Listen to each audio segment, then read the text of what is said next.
Assalamualaikum warahmatullahi wabarakatuh. Perkenalkan, nama saya Ading Nadia Sansabila dengan NIM 541809098 dari Manajemen Keuangan Syariah 6C. Di sini saya akan menjelaskan apa itu GCG.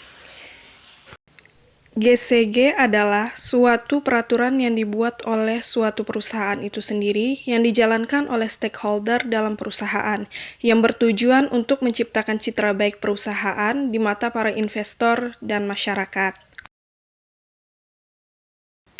Tujuan dari GCG yang pertama, melindungi hak dan kepentingan pemegang saham.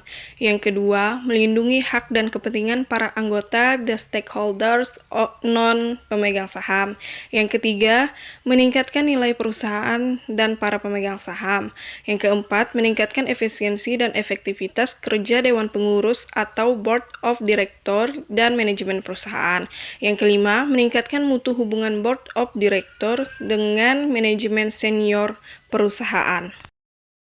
Selanjutnya, konsep GCG. Yang pertama, sebagai wadah organisasi perusahaan, sosial, dan pemerintah. Yang kedua, sebagai model suatu sistem, proses, dan seperangkat peraturan termasuk prinsip-prinsip serta nilai-nilai yang melandasi praktik bisnis yang sehat, yang bertujuan untuk meningkatkan kinerja organisasi, untuk menciptakan nilai tambah bagi semua pemangku kepentingan, untuk mencegah dan mengurangi manipulasi serta kesalahan yang signifikan dalam pengelolaan organisasi, dan untuk meningkatkan upaya agar para pemangku kepentingan tidak dirugikan.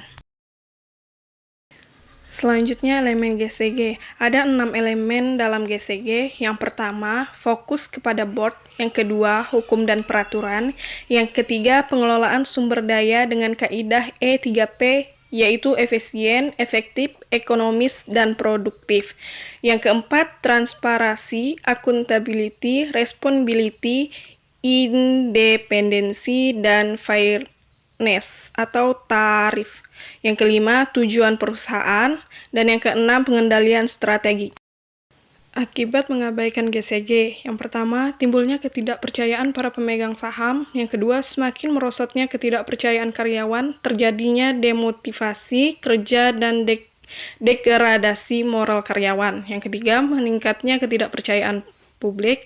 Yang keempat, semakin mundurnya kepercayaan kreditur dan mitra kerja. Yang kelima, menumbuhkan keraguan pemerintah.